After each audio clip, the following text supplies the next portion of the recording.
बात करेंगे उत्तर प्रदेश की, जहां के मुख्यमंत्री योगी आदित्यनाथ ने विधान भवन में ध्वजारोहण किया और प्रदेशवासियों को शुभकामनाएं दी। अपने संबोधन में उन्होंने कहा कि स्वतंत्रता स्वच्छंदता नहीं बल्कि राष्ट्र के प्रति हमारे कर्तव्यों की याद दिलाने का एक मौका है।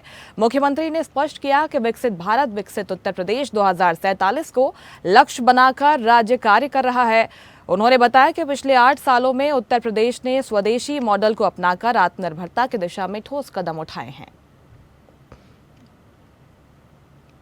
उत्तर प्रदेश के नागरिकों को स्वतंत्रता दिवस की हृदय से बधाई देता हूं। देश की स्वतंत्रता राष्ट्रपिता महात्मा गांधी और देश के उन महान क्रांतिकारियों, स्वाधीनता संग्राम सेनानियों के संघर्ष की देन है, जिन्होंने देश के अंदर उत्तर से लेकर दक्षिण तक,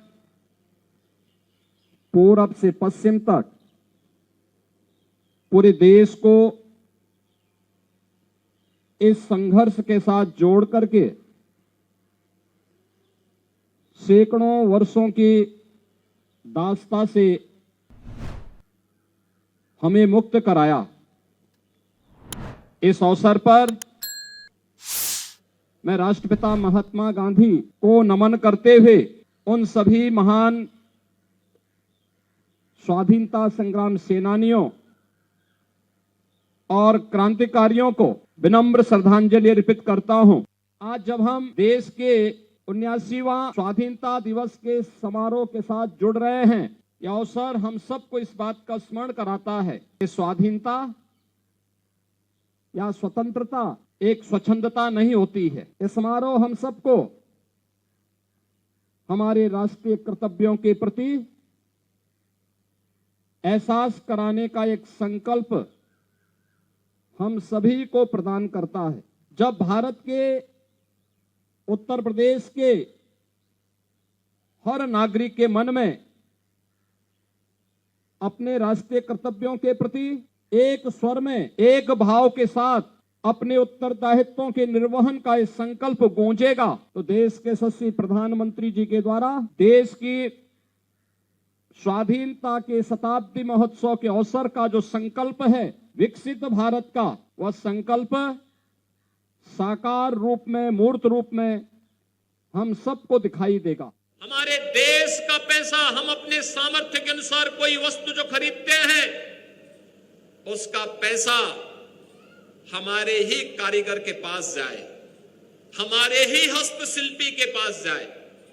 अपनी दैनिक उपयोग की वस्तु हो या फिर हमारे द्वारा किसी अतिथि को उपहार में दिया जाने वाली कोई वस्तु, इन सभी का क्रय अगर हम अपने कारीगरों के द्वारा, अपने हस्तशिल्पियों के द्वारा या हमारे अन्नदाता किसानों के द्वारा अपने खेत पर उगाई जाने वाली उस वस्तु के साथ करते हैं, उसका क्रय करते हैं, तो भारत का पैसा भारत के लिए और भारत की सामर्थ्य को दुनिया के सामने प्रस्तुत करने का स्वदेशी का यह मॉडल बेहतरीन तरीके से आगे बढ़ेगा। और उत्तर प्रदेश ने पिछले 8 वर्ष के अंदर स्वदेशी के इस मॉडल को दुनिया के सामने रखा है। आज उत्तर प्रदेश की यह युवा शक्ति उत्तर प्रदेश को देश की अग्रणी अर्थव्यवस्था के रूप में प्रस्तुत करते हुए दिखाई दे रहा है। ये वही उत्तर प्रदेश है। 8 वर्ष पहले दंगे होते थे, गुंडागिर्दी अराजकता चरम पर थी, न बेटी सुरक्षित थी, न व्यापारी सुरक्षित था, आम नागरिक असुरक्षित महसूस करता था। बहुत सारे जनपदों में, बहुत सारे कस्बों में सूर्य अस्त के साथ ही कर्फ्यू जैसा माहौल दिखाई देता था। लेकिन आज उत्तर प्रदेश सुरक्षा का एक नया मॉडल प्रस्तुत कर रहा है। न केवल सुरक्षा का मॉडल प्रस्तुत कर रहा है, बल्कि उत्तर प्रदेश ने देख लिया है कैसे दंगा मुक्त हुआ जाता है, कैसे सुशासन की नींव को सुदृढ़ किया जा सकता है, कैसे परसेप्शन को कर्मिक रूप से बदलने में सफलता प्राप्त की जा सकती है। आज उत्तर प्रदेश उस दिशा में तेजी के साथ आगे बढ़ा है। याद करिए, स्वतंत्रता का मतलब स्वच्छंदता नहीं हो सकती। स्वतंत्रता का मतलब उच्छृंखलता भी नहीं हो सकती। स्वाधीनता का मतलब हर भारतवासी के लिए, हर प्रदेशवासी के लिए अपने कर्तव्यों के साथ संकल्पित होने का एक महापर्व है, महाआयोजन है। हमारा राष्ट्रीय कर्तव्य क्या है? हमारे प्रति, समाज के प्रति, प्रदेश के प्रति और अपने राष्ट्र के प्रति हमारा क्या कर्तव्य है?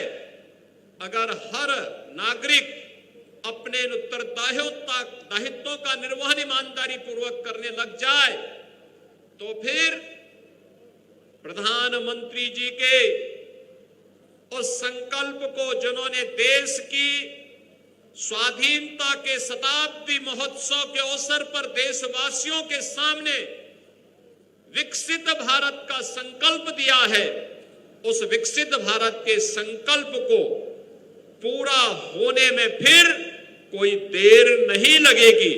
भारत मजबूती के साथ 2047 में। लेटेस्ट खबरों के लिए लाइक, फॉलो और यूट्यूब पर सब्सक्राइब करें, बेल आइकन दबाएं, साथ ही विजिट करें swedishlive.com पर।